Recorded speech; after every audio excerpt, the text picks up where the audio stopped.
to In Focus. Why don't you start telling us a little bit about yourself?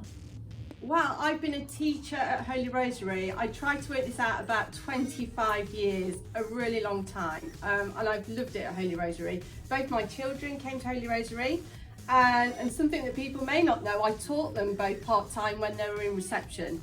That seems a really long time ago now. So what I do after school is, you'll find me at the weekends in the Peak District. I love walking, I love my yoga, I love travel, and I just like to experience new things. And I love reading when I can. Tell us what you do at Holy Rosary. At Holy Rosary, I'm a class teacher. I'm also the mental health lead, which is really exciting, a new role for me, so excited about that. And also I've just started helping children that are struggling at home and at school. I offer listening and counselling services. If you're a biscuit, what would you be and why?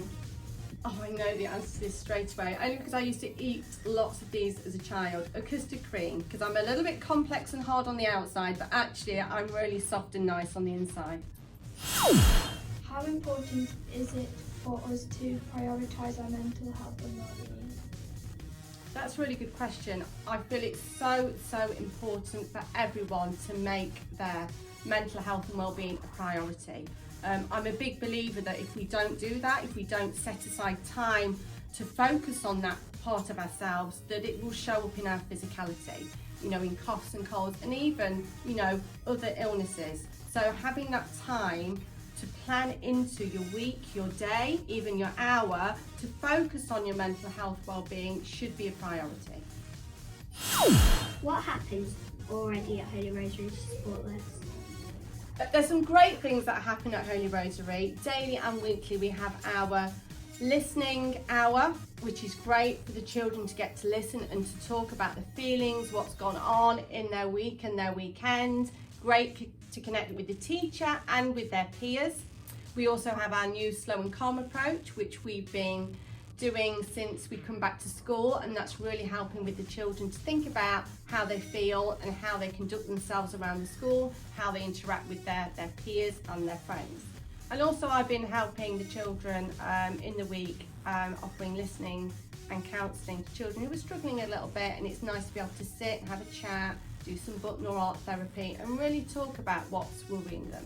Going around the school, I know each class does their own little thing to promote health and well-being, and it's wonderful. I've seen soft music being played, I've seen brain breaks, I've seen some children actually wearing their slippers in the classroom, I've seen meditations going on, and the one thing that I love to do is a check-in, which comes from the Buddhist culture, actually checking in with how you feel at that moment. So you'll either say 0, 5 or 10 out of 10, and it's really great to have that visual as a teacher to see how the children are feeling, and then you can ask that child, well, why are you a 5 out of 10? Why are you a 10 out of 10? Why are you a 0 out of 10? So there's some brilliant things that are going on in class. Could you give us some other activities that we could do by ourselves to support our mental health and well-being? Yeah, there's so many activities that you can do in school, that you can do in home. We can actually brain dump when we're feeling all those negative feelings, when we're feeling anxious, when we can't get to sleep, when we can't concentrate. Getting it down on paper, whether that's a single word, whether that's a feeling, whether that's a sentence, or even a picture, that will free your mind up then to actually concentrate on the positive things. Another thing that I love doing is a nature bath, actually getting out in nature, surrounding yourself with the beauty and the joy of what's around us. And you could just be with your family, with your friends, with your class teacher. Walking meditation is something you can do out in nature where you're thinking about the steps that you're taking, slow and calm steps, and just marveling on what's around you. So that is a really good thing that you can do at any time. Another thing you can do when you're feeling a little bit anxious or a bit nervous is just do some breathing exercises, which I might do with you in a moment. Also a little meditation. It only has to be 5 minutes. Take yourself to that safe place. It could be in your bedroom, on a beach, somewhere special, and just think about how you felt when you were there, what you saw, what you smelled, who you were with. Another thing you do, it's really important, is that talk to people. If you're struggling, go and talk to your friend, go and talk to the teacher, go and talk to your parents. because sometimes when we talk, it just makes us feel better.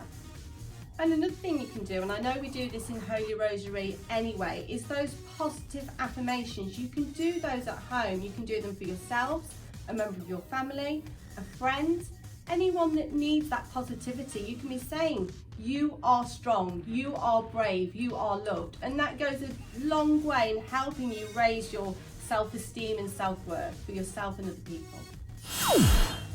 Where could we go for more support? There's so many organisations that offer free and confidential advice. We've got Young Minds, which is the Hello Yellow.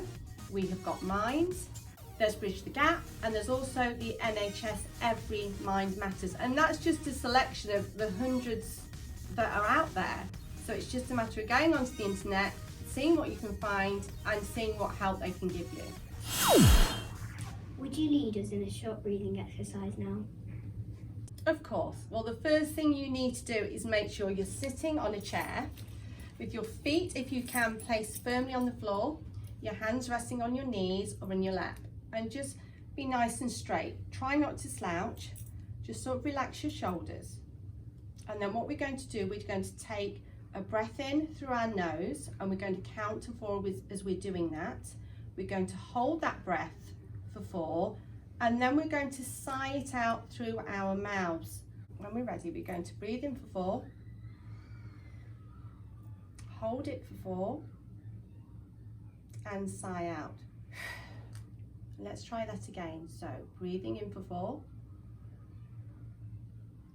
hold for 4, and sigh out. And you can give your shoulders a little shake at the end.